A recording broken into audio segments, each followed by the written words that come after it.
बता रहे थे कि जन्नत में जो लड़कियां मिलेंगी वो कैसी मिलेंगी, क्या उनका वर्णन कर रहे थे। कह रहे थे 12-12 फुट की गोरी चिट्टी, उनको टट्टी पेशाब नहीं होता, क्या कोई बीमारी नहीं होती, उम्र नहीं बढ़ती, उनके साथ अंगूर खाओगे बेटा छोटे लाल मौज लोगे, जाओ। क्या मैं उनको सुन रहा था, कहते ऐसे महामूर्ख लोग हैं, बताइए क्या प्रचार कर रहे हैं। और जितने वहां मौलाना सुन रहे थे उनकी लाट टपक रही थी, उनको लग रहा था कि या अल्लाह मुझे शरीर से फारिग कर, मैं जन्नत हूरों के पास जाऊं। वो कह रहे थे कि अल्लाह कोई आ जाए मुझे मार दे, कम से कम जल्दी से ऊपर तो जाऊं, ऐसा ना हो मैं बाद में पहुंचूं ऑटो लेके तब तक हूरे बढ़ जाए, कम पड़ जाए हूरे। मतलब ऐसे मूर्खतापूर्ण बात कौन कहता है मुफ्ती साहब। बोले वो टट्टी पेशाब नहीं करती, उनके पसीना नहीं आता है और हमेशा तुम्हें अंगूर खिलाएंगी। क्या बताइए, कहीं तो लिहाज रखो यार, ये बाल बच्चे भी सब सुनते हैं। नमस्कार दोस्तों, स्वागत है आपका प्राइम डिबेट और अमिताभ अग्निहोत्री जी की बहुत ही जबरदस्त और बहुत ही धमाकेदार डिबेट वीडियो में। सच कहता हूं दोस्तों, इस डिबेट का आखिरी का जो 4 मिनट है ना दोस्तों, वो किसी जबरदस्त धमाकेदार क्लाइमैक्स की तरह है। ये आखिरी का 4 मिनट इतना जबरदस्त है दोस्तों, इस 4 मिनट को आप 10 बार 20 बार 30 बार भी देखोगे तो आपका मन नहीं भरेगा दोस्तों। इतनी जबरदस्त क्लाइमैक्स है इस वीडियो का आखिरी का 4 मिनट। तो दोस्तों डिबेट का टॉपिक ये है कि योगी आदित्यनाथ जी के तर्ज पर शुभेंदु अधिकारी भी निकल पड़े हैं दोस्तों उनके मार्ग पर। और शुभेंदु अधिकारी जी ने ये ऐलान कर दिया है कि अब सड़कों पे नमाज नहीं पढ़ी जाएगी, गाय नहीं काटी जाएगी और वंदे मातरम हर मदरसे में गाया जाएगा। लेकिन दोस्तों आपको पता है, अब ये जो टीएमसी वाले हैं और जितने विपक्षी दल है जो इनकी तुष्टिकरण करते हैं और इनके वोटों पे पलते हैं, इनके वोटों पे सत्ता पे आसीन होते रहे हैं, ये चुप नहीं बैठने वाले, इन्होंने अपना रोना गाना शुरू कर दिया है। लेकिन दोस्तों इस बात को हटा दीजिए, इस जो मैं आपके समक्ष हिस्सा लेके आया हूँ डिबेट का, वो इन सभी बातों से अलग है। शुरू तो इसी टॉपिक से होता है लेकिन आगे चलकर ये कुछ और ही हो जाता है। इस डिबेट में आप देखोगे दोस्तों, जो ये मौलाना क्या नाम है, हाँ मौलाना नदीमुद्दीन जी आए, इनका कहना है कि दोस्तों पहले ये कहते हैं इस्लाम 5000 साल पुराना है, फिर कहते हैं इस्लाम 1 लाख साल पुराना है, इस्लाम में गाय नहीं काटी जाती है। तो दोस्तों इस डिबेट में मौजूद आचार्य विक्रमादित्य जी ने इनकी पोल पट्टी खोल दी पूरी तरह से, इनके कुरान में क्या क्या लिखा है सब बता दिया विक्रमादित्य जी ने। तब दोस्तों अमिताभ अग्निहोत्री जी भी इनको अच्छे से रिमांड में लेते और ऐसी इनकी गति बना देते, ये चीखते चिल्लाते रह जाते, लेकिन अमिताभ अग्निहोत्री जी इनको बख्शते नहीं है, इनको जबरदस्त रोस्ट करते दोस्तों। और जो इनमें जो 72 हुरों का जो लालच है ना इन लोगों में, तो दोस्तों उस 72 हुरों के लालच को अमिताभ अग्निहोत्री जी इतनी अच्छी तरह से प्रदर्शित करते हैं और इतना गजब रोस्ट करते हैं दोस्तों। वो मैं सच कह रहा हूँ दोस्तों, मैं खुद ये वीडियो बना के मैं 10 बार वो हिस्सा 4 मिनट का हिस्सा देख चुका हूँ, मुझे इतना पसंद आया दोस्तों। वैसे सभी तो फनी मीम्स लगाते हैं, जब भी ऐसा कोई कॉमेडी हिस्सा तो मैं नहीं लगाता, क्योंकि मुझे पता है दोस्तों अमिताभ अग्निहोत्री जी जब रोस्ट करते हैं तो ये सब मीम्स लगाने की गुजरते हैं, सभी को मजा आता ही आता है दोस्तों। गजब है, आखिरी का 4 मिनट बिल्कुल मिस मत करिएगा, नहीं तो आप बहुत कुछ मिस कर जाओगे। 72 हीरो की कसम है आप लोगों को। तो चलिए शुरू करते हैं रिपीट वीडियो को, लेट्स स्टार्ट। ये टीवी वाले भाई कैमरा इस ओर कर दो तुम। बंगाल में कुछ लोग कह रहे हैं कि कुर्बानी तो होके रहेगी, कोई माई का लाल रोक नहीं सकता, कयामत तक कुर्बानी होती रहेगी और गाय की भी कुर्बानी होगी। ये लोग ज्यादा प्रोटीन ले लिए क्या, कोई मतलब ताकत वाला शेक एक पी लिए क्या, या गर्मी का असर है, क्योंकि टेम्परेचर भी 47-48 डिग्री जा रहा है। मुफ्ती साहब जी देखिए, हुमायूं कबीर एक बीजेपी आरएसएस का एक दलाल है, जबकि बंगाल के मुसलमानों ने गाय की कुर्बानी का बाइकाट कर दिया और गाय की कुर्बानी देना नहीं, इस्लाम भी इसको मना करता है। किसी की भावनाओं को हाथ नहीं पहुंचाना चाहिए, गाय को राष्ट्रीय पशु का दर्जा दीजिए, ये हम सबका डिमांड है। मैं कहता हूँ कुर्बानी कयामत तक होती रहेगी और होगी, मगर गाय की कुर्बानी नहीं। मैं तो यहाँ तक कहता हूँ कि बड़े जानवरों की कुर्बानी का भी मुसलमान बाइकाट करे। और हुमायूं कबीर जहाँ कहीं मिले, मैं आपके चैनल के माध्यम से कहता हूँ, मुसलमानों को चाहिए कि पकड़ के उसके मुंह पर काली पोत दें और उसका बाइकाट करें। वो हिंदू और मुसलमानों के दरमियान में एक नफरत पैदा कर रहा है। मुफ्ती साहब एक मिनट मासूम सवाल है, फिर आप पूरी बात कहिएगा, पूरी बात। एक छोटा सा दिमाग में आ गया, नहीं स्लिप कर जाएगा, कागज से मैं नोट करता नहीं। अच्छा, इनका तो चेहरा काला कर देंगे, चलो हुमायूं कबीर का जहां भी मिले इनका चेहरा काला कर दिया जाए, ऐसी बात आपने कही, ठीक बात है, वो इंतजाम लोग कर देंगे। लेकिन महुआ मोत्रा का क्या किया जाएगा, ये तो सांसद है। एक बार रुक जाओ, एक बार। TMC party high court Calcutta गई ये कहने कि खाई पी गाय की कुर्बानी होनी चाहिए, 14 साल उम्र वाली गाय की कुर्बानी नहीं होनी चाहिए, ये इस्लाम के फंडामेंटल राइट पर हमला है। तृणमूल कांग्रेस उसके सांसद इनके मुंह पर क्या मले, बिल्कुल मले। देखिए इनके मुंह पर क्या मले, ये कह रहे हैं कि 14 साल की बुजुर्ग गाय नहीं चाहिए, बीमारी से ग्रस्त हुष्ट पुष्ट स्वस्थ गाय काटनी है, इसके लिए हाई कोर्ट गए। और आप कह रहे हो कि बंगाल में सबने मना कर दिया, ये भाजपा का दलाल है, इसका मतलब टीएमसी भी भाजपा की दलाल है। बिल्कुल बिल्कुल, मैं कहता हूं जो हुमायूं कबीर के साथ करना चाहिए वो मोहितरा के साथ भी करना चाहिए। इस्लाम के अंदर देखिए नबी अकरम सल्लल्लाहु अलैहि वसल्लम, अरे 5000 साल से कुर्बानी होती आई है, बकरीद नहीं है, इसको ईद उल अजहा कहते हैं। 5000 बकरे काटे जाते थे उस जमाने में, ऊंट की भी कुर्बानी दी जाती थी। 5000 साल तो इस्लाम को नहीं हुए, बकरे कहां काटने लगे? 5000 साल तो इस्लाम 1400, तो इस्लाम को हुए 1450। नहीं, आपको सही जानकारी नहीं है। 5000 सैयदना इब्राहिम खलीलुल्लाह ने अपने बेटे को अल्लाह की राह में ज़बह करने का इरादा किया, उसके बाद से कुर्बानी की परंपरा है। आप अपनी बात रखिए, मेरी बात होने दीजिए। 5000 साल से ये परंपरा चली आ रही और क़यामत तक चली आएगी। अरब के अंदर कभी ना गाय कटी, ना उस वक्त भैंस कटा, ना बैल कटा। ये बर्रे सगीर हिंद पाक बांग्लादेश की परंपरा रही कि बैल और ये भैंस काटे जाते थे।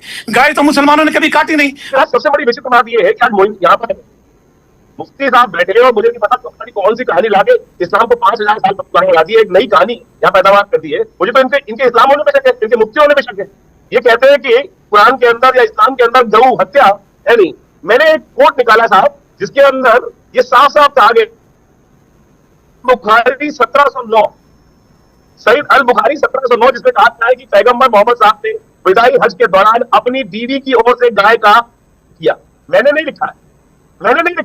मुफ्ती साहब जैसे लोग यहाँ बैठ के पढ़ते हैं और इस्लाम को अपनी हुकूमती बनाते हैं और उसके बाद कहते हैं 5000 साल पहले। अरे भाई 5000 साल पहले किसी को पता तक नहीं था कि इस्लाम होता क्या है, या अल्लाह मियां होते क्या है, किसी को ये तक नहीं पता था। मुफ्ती साहब, आपने कहा 500 वर्ष 5000 वर्ष से इस्लाम में कुर्बानी हो रही है, विक्रमादित्य जी ने उसका खंडन किया, एक। और दूसरा आपने कहा कि इस्लाम में तो गाय को पवित्र माना है और गाय की कुर्बानी प्रतिबंधित है। उन्होंने एक सूरा हदीस का पढ़ के नंबर सहित बता दिया कि जिसमें लिखा है कि पैगंबर साहब ने अपनी पत्नी के नाम पर कई गायों को ज़िबह कर दिया।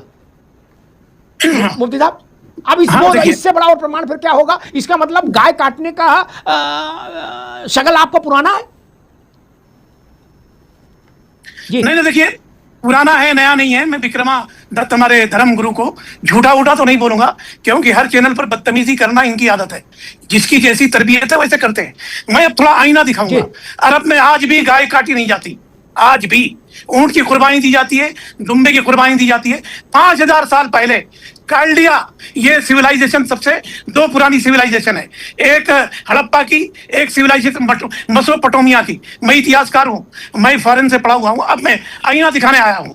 सैयदना इब्राहिम खलीलुल्लाह ने सैयदना इस्माइल ज़बीहुल्लाह, ये 5000 साल पहले सैयदना इब्राहिम खलीलुल्लाह की कुर्बानी है। 5000 साल पहले। आज भी वहाँ गाय की कुर्बानी नहीं दी जाती। हमारे पास जानवर हलाल है, मगर हम किसी के भावनाओं को अरब में गाय मिलती भी नहीं होगी ज्यादा मेरे ख्याल से। हाँ, सुनिए, इस्लाम के अंदर बर्रे सगीर में ये देखिए बकरे की कुर्बानी है और ऊँट की कुर्बानी दी जाती है। यहाँ भैंस की और बैल की लोग कुर्बानी देते आए हैं। मेरा कहना यह है कि कुर्बानी गाय की नहीं होनी चाहिए। आप मुझे बता दीजिए, अगर आप 5000 साल पहले इस्लाम को मानते हैं तो कौन सा कैलेंडर था, कौन सी तारीख थी, कब शुरू हुआ था, और वो कैलेंडर आज कहाँ है? आपने मेसोपोटामिया पता नहीं कौन से वहां पर कौन से लिया?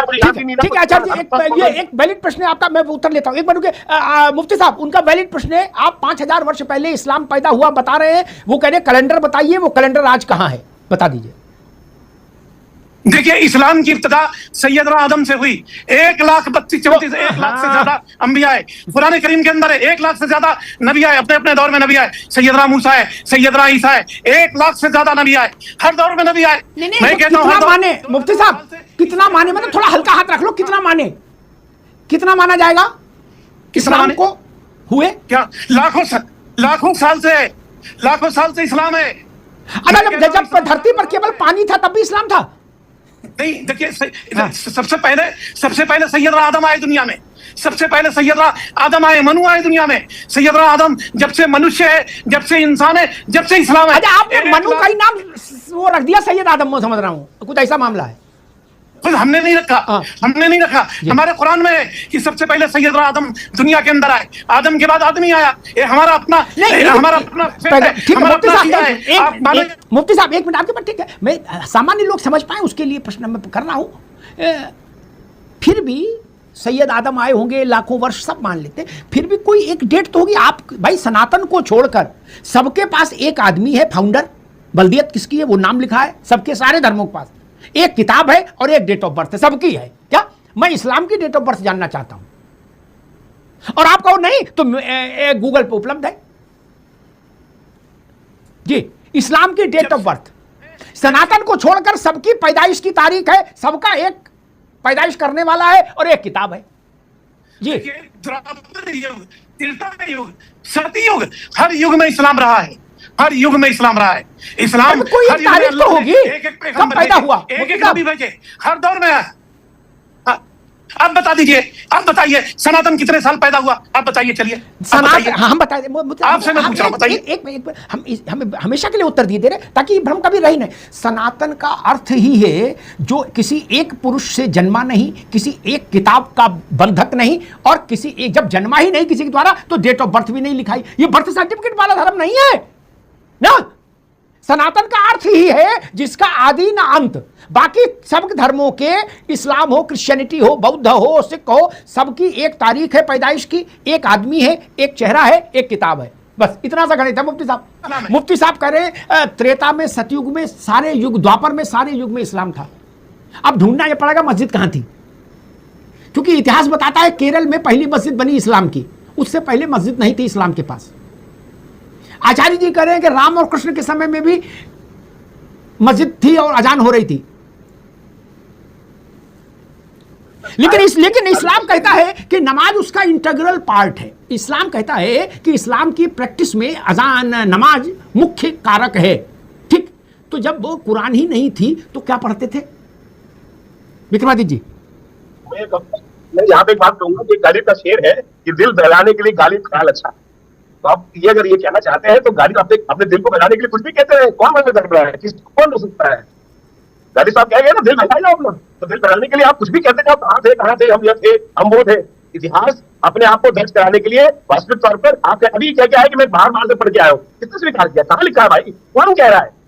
आप अपने अनों में बुलाव करते रहो, यहाँ बैठ के शादी करते रहो, तमाम लोग शादी बीटते आए हैं, कहानी सुनाते रहो। अरे लेकिन आज विज्ञान से समय बदल रहा है और तथ्यात्मक तौर पर आप कहते रहो कि धरती गोल नहीं है, चपटी है। आपकी इस्लाम में किताबें लिखी रहेंगी चपटी है, और लोग आने वाली पीढ़ी है वो समझ जाएगी कौन हमें बलात्कार कर रहा है, कौन बच्चा कहानी कर रहा है, कौन दादी और नानी की कहानी सुना रहा है, सब पता चल जाएगा। किसी को हमें समझाने की आवश्यकता नहीं है, हमने तो आपको बता दिया। अगर हमने आपके सामने प्रश्न किया तो आप आगे प्रलाप करना शुरू कर देते हो। आप बता दो भैया की कौन सी तारीख थी, कौन सा कैलेंडर था, तो मान लेंगे आपकी बात। और बाकी कहते रहो कि भैया कल तो ये भी कह देंगे भगवान राम कलमा पढ़ते थे, भगवान राम नमाज में जाते थे, कल तो ये भी कह सकते हैं, कुछ भी जाके कह सकते हैं। इनकी कहने में कौन सी दिक्कत है? कहने में तो कुछ भी कह देंगे, तो किसी को कुछ भी कह सकते हैं। एक टीवी इंटरनेट के ऊपर एक मौलाना साहब आते हैं और उन्होंने, वो मौलाना साहब है शायद पता नहीं कहां से, उन्होंने तो संगे असमत को साक्षात शिवलिंग बता दिया।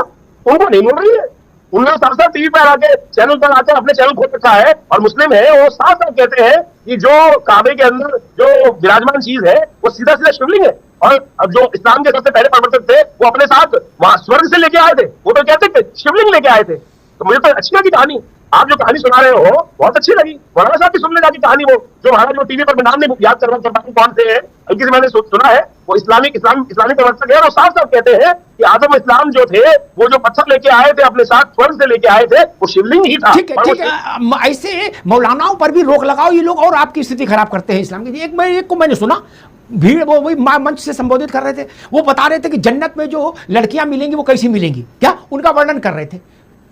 कह रहे थे 12-12 फुट की गोरी चिट्टी, उनको टट्टी पेशाब नहीं होता, क्या कोई बीमारी नहीं होती, उम्र नहीं बढ़ती, उनके साथ अंगूर खाओगे बेटा छोटे लाल मौज लोगे, जाओ। क्या मैं उनको सुन रहा था, मैं कहते ऐसे महामूर्ख लोग हैं, बताइए क्या प्रचार कर रहे हैं। और जितने वहां मौलाना सुन रहे थे उनकी लाट टपक रही थी, उनको लग रहा था कि या अल्लाह मुझे शरीर से फारिग कर, मैं जन्नत हूरों के पास जाऊं।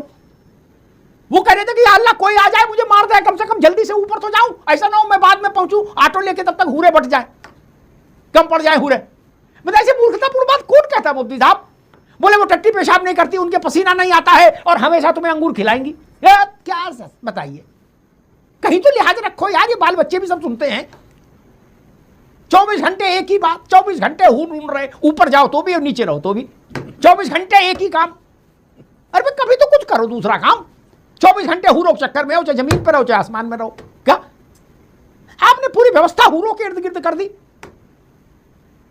पैगंबर साहब के इर्द गिर्द कहां रखा आपने इस्लाम? आपने इस्लाम हूरों के इर्द गिर्द कर दिया।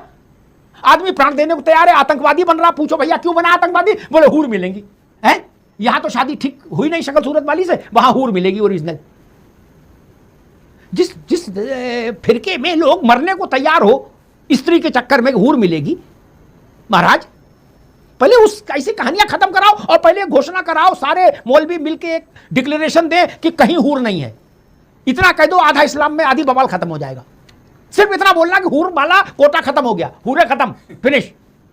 अब हूर नहीं मिलेंगे, अब मौलाना ही मिलेंगे ऊपर, और मौलाना की मालिश करनी पड़ेगी ऊपर, कोई नहीं जाएगा ऊपर। आतंकवाद का समापन अगर करना है विक्रमादित्य जी, तो मेरी छोटी बुद्धि में एक सुझाव आया है, हूरों का प्रस्ताव खत्म करा दीजिए, कोई आतंकवादी नहीं बनेगा। अंडा बेच लेगा लेकिन आतंकवादी नहीं बनेगा। क्या ये सारा बवाल हूरों ने कराया है?